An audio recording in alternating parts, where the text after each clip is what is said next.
What's up? Thanks for watching. Just give you a little update because it's been a while. I had to put my truck back in the shop again. I was on a trip and using the engine brake, and instead of being brrr, it was more like more like air was escaping, and I was like, what is that noise? And then I turned off the engine brake and it went away, and then I turned it back on again and it was making the same noise. So I pulled over on the side of the highway and looked, and I had white stuff inside my exhaust coming out, and I had previously had my exhaust broken the same the day before. So I had to drop it off at Kenworth. I have got my exhaust fixed where I had did a roadside repair myself on it. I had to cut part of the exhaust off and put like a stove pipe around it, wrap it around it to fix it. And they fixed the issue with the they said it was DEF powder substance that came out of it, and something about the dosing valve. It was partially blocked, and so they recommend to basically replace it and clean out the dosing valve and all that stuff. So it cost me $2,500 to do everything, the exhaust, fix the exhaust, and to fix the DEF problem and all that. So far though, this trip, everything's been fine. I mean, I left South Carolina. I picked up from where did I pick up from? I picked up from Jefferson, Georgia. I got Kubota tractors again, and then I went to first stop in PA, and then the second stop was in Middleton, New York, which was like 2 hours away. So the Kubota dealership, they closed at 5 o'clock, and I had called them because I left Pennsylvania at 1, and it was 2 hour drive, so it would have been 3 o'clock. I would have been there in New York. But I called him when I was on the way, and he was like, yeah, we close at 4. And I was like, okay. Well, that was weird. I was like, all right, well, I guess I'll be coming tomorrow then, like Saturday. So then I started driving. I'm looking again, and it says 5 o'clock. So it's like, why did he tell me they close at 4 if it says 5 o'clock online? So maybe he just was telling me that in case, he was trying to make me rush. But I was already driving, so it seemed like he didn't want to do any work. So I had 3 skidsters they had to drive off when I got there. So I called him again, and I was like, hey, that it was like 4:15. I called. They answered the phone, so I said, well, they're still there. And I asked the lady, I said, what time y'all close? She said 5 o'clock. I was like, okay, can you transfer me to the shipping guy? So she said, yeah. So transfer me to the shipping guy again. I was like, hey man, I'm on the way. It says I'll be there at 4:45. It was like, okay, we'll just see what time you get here if we can unload you. I was like, all right, cool. So then by the time I got there, I was stuck in traffic and everything. It was 5:10. So when I got there, the gate was still open and everything, and I pulled in, and they were letting some people out, and then he was like, guy was like, hey, what are you doing? I was like, I have a delivery. I have 3 skidsters I need to get delivered. And he was like, oh, okay, I'm just letting somebody out and everything, but we'll open tomorrow. I was like, oh, really?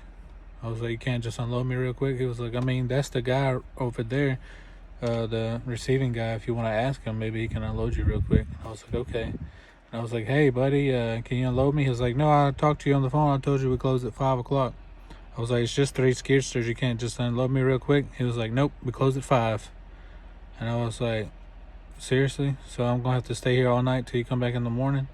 He was like, yeah, we open at 9 o'clock in the morning, but it says online they open at 8, and somebody came like 7:30. But anyway, so I had to sleep there because this guy, idiot, didn't want to take 10 minutes out of his time to unload me. I mean, when they unloaded me this morning, they literally just drove them off my trailer. It took them 12 minutes from the time I backed up to the dock, and they drove 3 skidsters off and checked everything and gave me my paperwork, signed it. It was 12 minutes done.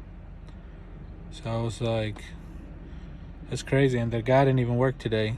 It was yesterday was his last day working for the week, so he just didn't want to do any work. He wanted to go home. So he made me sleep there for 24 hours basically until the next morning. It's crazy. I mean, you meet people like that, and sometimes people go above and beyond and help you out. Like this hat, the first drop, Pennsylvania, I got out, and the dude was unloading some supplies and stuff with his forklifts. So the way they packed it in there, I had to like slide one of the crates or whatever around. So one of them or two of them I could push with my hands. The other one was like a tractor that was like half put together. So it was like in a metal crate. So I couldn't push it. So he has like a chain with the grapple hook on it. So instead of him getting off the forklift, going up there, hooking the chain, hooking it back to the forklift, making process longer, I just like jumped up there and I was like hooking it up and hooking it to his forklift for him. He didn't have to get out of the forklift, so make it faster, so I could get these drop over with. So I was helping everything. Another guy came out and he was like, "Hey, oh, you guys are almost done now?" I was like, "Yeah, now you come out after we already done," just like messing around with him. And he was laughing and everything. He was like, "No, I was coming, but I see y'all almost done now." I was like, "Yeah, thanks for your help. We appreciate you. You can go back on break again." And just messing with him and stuff. And the guy was like, "Yeah, I'm gonna have to get you a hat for helping." And I was like, "Oh, that's what's up. I appreciate it." And then he came back out when I was closing my doors and he gave me this hat. So that was awesome. I mean, you got nice people out there, and good things go a long way, like it doesn't not going to ruin my trip or anything, but I mean, what was 10 minutes for somebody to take out of their time to help out somebody else? It's just my opinion. The world didn't used to be like this, but the way it's headed. So just take your time out, a couple of minutes, and if somebody needs help, man, just look out for one another, help each other out. What's 10 minutes? But anyways, I'm getting reloaded. I'm getting a load from PA, and I have a delivery in Jefferson, Georgia. So I had to drive 2 hours from New York to PA, which is in the direction of the house, empty. And I got $3,700 from South Carolina to first drop PA, second drop New York, and then I got $1,900 coming back from I think it's Dolson, maybe Dolsonville. I'm not really sure. Let's see.